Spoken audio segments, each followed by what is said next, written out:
Good evening and welcome to Business Hub, your one-stop business mart where we bridge the gap between business owners and the target market. My name is Omobolanle Adesuyi, and of course a very happy Eid al-Mubarak to all our Muslim faithful. Trust you've been enjoying the Salah Ram, even though some of us have not yet gotten it. Hopefully before the end of the holidays continue tomorrow, even though some of us have to be on essential duty. The holidays continue tomorrow, and we're hopeful that we would get a taste of the ram before the holidays come to an end. All right, today on Business Hub, we will be talking about auto repair business, and I have an automobile specialist right here in the studio. He is none other than Ekisola or Olasubomi, and of course he would be doing justice to what it means to start a mechanic business in Nigeria. Good evening. Good evening. Thank you for joining me. My pleasure to be here. All right, Shubomi, is it okay to call you? Yes, Shubomi is okay, for now. So what does it take to be a mechanic, or what does it take to start a mechanic business? Well, I keep getting this question over and over.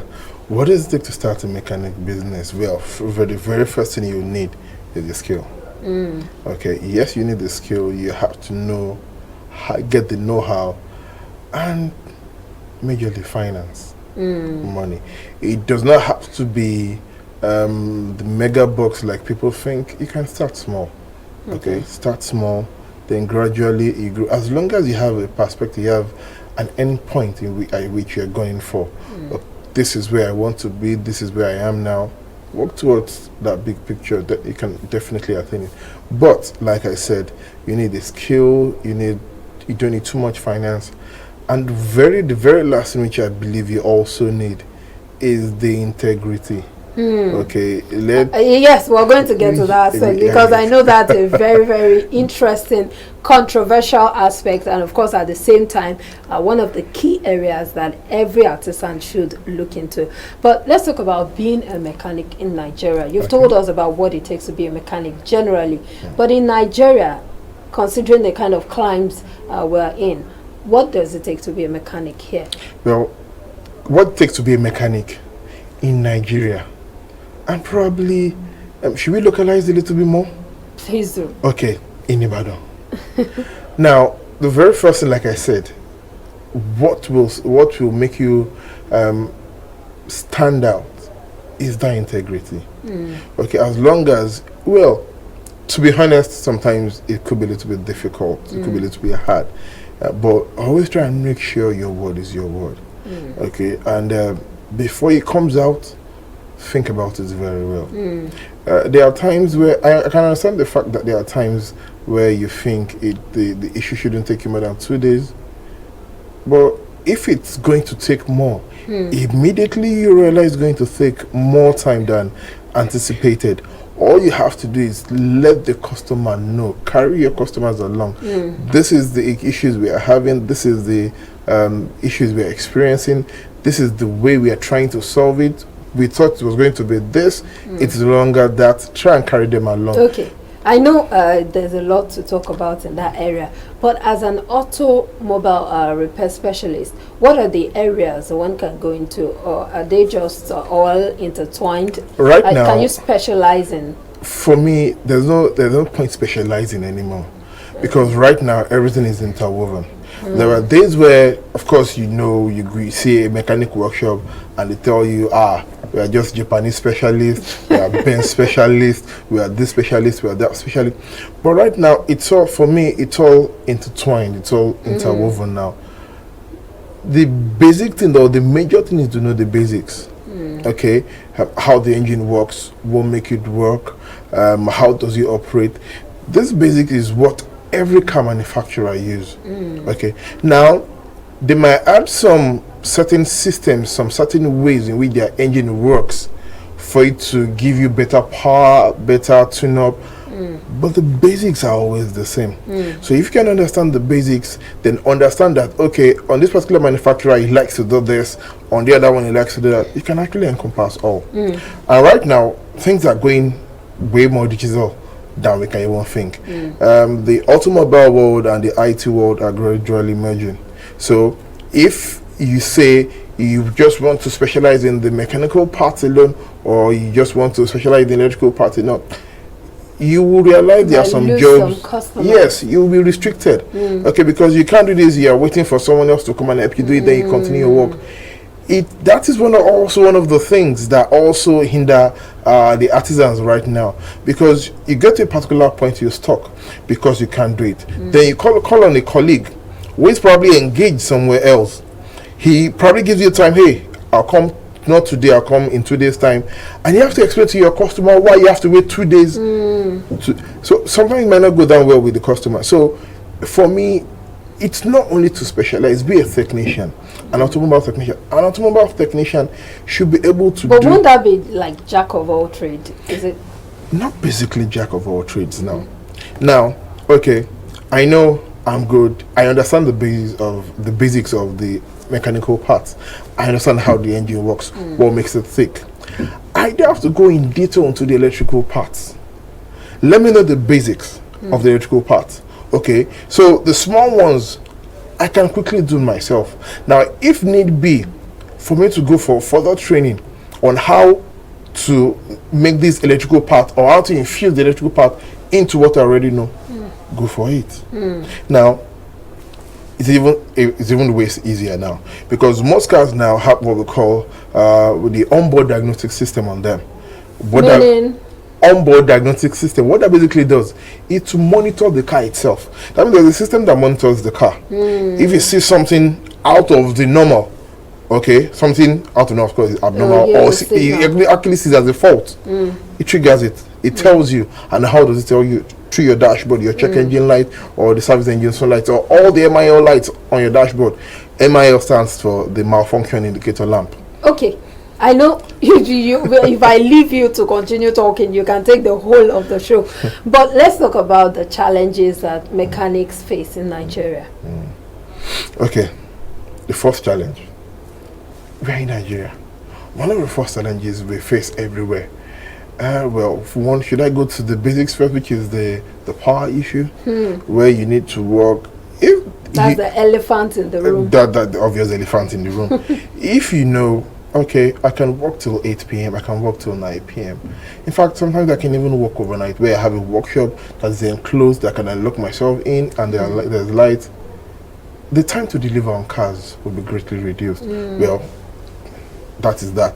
We still have that issue, but in cases also where there are so many elephants in the room, you don't want to go to the security challenges. Well, that is also that is all. Now, these things are things that affect not only the automobile business but every business in Nigeria right now. But if to not say, okay, let's streamline it, let's look at one of the most profound challenges in Nigeria right now. Two things: the skill acquisition and the tools. Now, for the skill acquisition in the automobile industry, like I always like to say, I have bosses that have been in this profession. They are telling they spent over 50 years, and they are saying they are still learning. So, if they are saying they are still learning, I'm not even. You have some younger ones who just rest on their oars and they're like their own bosses. New cars come out every year, and new systems are added. The particular system is upgraded. You have to keep abreast.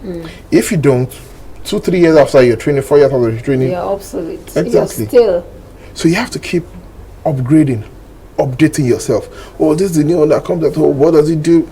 Just keep updating. Now, there are tools that you might need to invest in when it comes to tools. Because I was going to ask if the business is capital intensive, because you talked about the fact that one can start small. Yes. But what are the things that you can start small, and what are the things that you would need to be able to afford? Okay. Now, to start small, that means you have to get the basic tools. The basic tools might not cost you much, but one thing about the tools is you have to keep replacing, because after a while, they might get damaged, they might get broken, you have to replace. But after a while, there are some basic tools you would need. For me, right now, if you call yourself an automobile technician in Nigeria right now, the basic thing you should have is a scanner. Okay. Okay. That enables you to actually communicate with this particular OBD So system you on don't the do vehicles. a lot of guesswork. Nah, there's no point in doing guesswork anymore. Okay, so you can actually go directly to where the fault is, and going directly to where the fault is again cuts down a whole lot of issues. One, not only does it cut down your time to deliver the car, it cuts down your stress on trying to get what exactly is wrong with the car, because it narrows it down for you. Check this particular area. No, don't do that. Check here. And if you have something that will actually get you that, it's done. Now for the tools, there are some tools that you need well, not too much, but you need quite some capital to get. You start small, work towards that. Once you get it, now there's. But it means you cannot do any repair that has to involve that particular tool if you don't have the tool. If you don't have the tool, won't that be limiting? Well, yes, I actually agree. It will be limiting, but there are ways to go around it. Okay. Okay. Now, for me, it's a community. That's why most times you see these are artisans. They have their own villages they are in. So, an individual might not be able to get it. Okay, but collectively, they'll actually say, you know what, we need this in this area. Okay, what if we contribute? Try and get it. So, if anybody needs it, yes. We know we have it there. But yes, some people might say there are also some other issues that will come up with that, because permit me to say this, one thing is not yours, definitely not yours. If it is collective use, you have a lot of issues So coming up. one person might be overusing while another person is underusing, and the person underusing will probably be complaining. But the point still remains, it is there. Okay, now once you can actually do that, put your collective effort together. Come on, the sky is always the limit. Now, it's one thing to have a tool. It's one thing to know how to use it judiciously. Even come down to your phones. You have a phone. Some people have phones. They are using a phone. They've not even used. They are using probably 40% of the capabilities of the phone. I see them going about with the phone. Like, okay, can you do this with the phone? No, my phone. Statistics even show that even when you look at how people use their laptops, their gadgets, their phones, they don't use up to. They don't fully utilize 30% even. So that might actually come into play too. I'll see situations where someone has a scanner and they're saying, this one, they're like, you have the tool right there in your hand. Go ahead and use it. For me, everybody was not born with this knowledge. We learn every day. But if you come to me today and tell me I don't know this, I won't take it against you. Okay, let's come to the issue of integrity, because there's a particular tweet I like to make reference to whenever I'm dealing with artisans. There was a particular tweet I saw. A particular lady tweeted that she just saw her car with her mechanic going to church with his family in her car. And you know, a lot of people started responding that, oh, he took the car for Thanksgiving. And that person said, you just helped the family to get to church on time. Probably took the car and you know, for down. They took it for deliverance. Yes. You know, a lot of comments. You know, Twitter can be very funny. And it all boils down to the issue of integrity. And this is one issue that a lot of car owners, in fact, they say that the two artisans that you cannot trust, especially in Nigeria, are tailors and mechanics. Why is this so? Well, okay, that particular scenario, to be honest, shouldn't be. Okay, now why he took it to church, I don't know, except you probably have to ask the guy involved himself. But the point is this: when you give your car to your mechanic, you have to understand something. I agree, some people don't really understand how the car works, and that is why most times when a car comes into the workshop, it is the duty, okay, of the workshop manager to explain to the car owner, say, this is what we found on your car. Okay, this is what might be happening. This is what we are going to do. Ideally, the way it works is when your car comes to the workshop, instead of you jumping right in to figure out or to repair, you have to try and diagnose, know what exactly is wrong with the car. Just like a patient goes to the hospital exactly, and gets diagnosed first. If you don't get your diagnosis right, you can't get your repairs right. So imagine a patient going to, or someone going to the hospital complaining of headaches, and the doctor is coming and saying, you have ulcer. give him also drugs, the migraine won't go away. Okay, so the first thing you have to do is, why is he doing that? Diagnosis might take a longer time than to repair, but once you can get the diagnosis right, the repair, hey, it's quite straightforward. So how do you deal with the issue whereby you've given your client a particular... Now, you have to explain to the client, I have to find out what is wrong with the car before first. you give the person... Before we now tell you, this is what we are now going to do. And I will explain just the way I've explained now. It might take time. You have to bear with us. If you can't wait, if you're in a hurry, maybe we'll reschedule. You can come back when you're lesbian, when you have the time for us to, or when, okay, probably you hear, I can't drop my car, I have to do that. No problem, ma. In this situation, you can still manage. So take it, go and do whatever you want to do, bring it back. There are some situations you can't manage. Sorry, ma'am, you can't manage this car. Going to do whatever you say you want to do is at your own risk. So if you go ahead and do it, count me out of it. You explain, you let them see the true and the clear picture.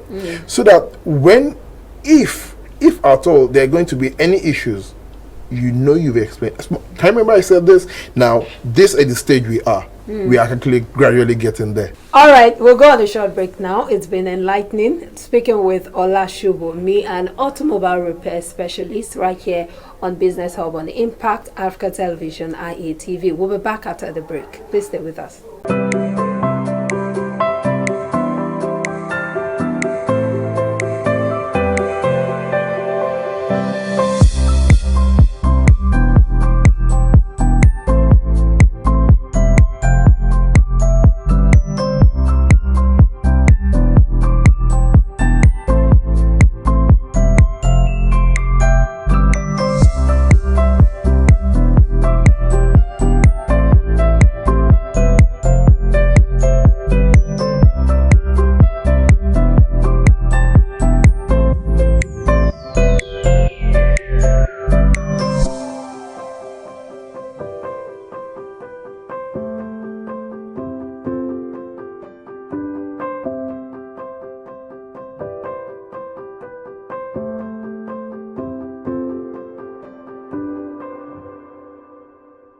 Welcome back. You're still tuned to Business Hub on Impact Africa Television, IATV channel 181 on Star Times, and we're still discussing auto repair business in Nigeria with Ekisola Olasubomi, an automobile repair specialist right here in the studio. Okay, so yes, we've been doing a lot of enlightening talks, but I'd like us to discuss some of the DIYs that every car owner should know, so that it's not at every signal or at every alarm you just take it to the mechanic. So that I'm sure there are some things like first aid treatment you can give your car when you notice some signs. Well, yes, actually there are some first aid treatment. There are some things you have to look out for. Now, basically, there are two types of maintenance when it comes to your cars. We have the preventive and you have the corrective. Okay, most of the times, well, one of the times we wait. Let me say we wait to do the corrective instead of doing the preventive. Now, doing the preventive saves you a whole lot of nickel. It also saves you a whole lot of time. There are some checks you can actually do to make sure your car is actually working well. There are so many components in the car, but there are some vital ones. The major one is your engine. Okay, so before you start your car in the morning, check your oil. What's that check engine sign? What does it mean? Why does it pop up once in a while? Well, you might say once in a while. There are some cars that the car owner will tell you that light's been on since I bought it. Oh. Okay.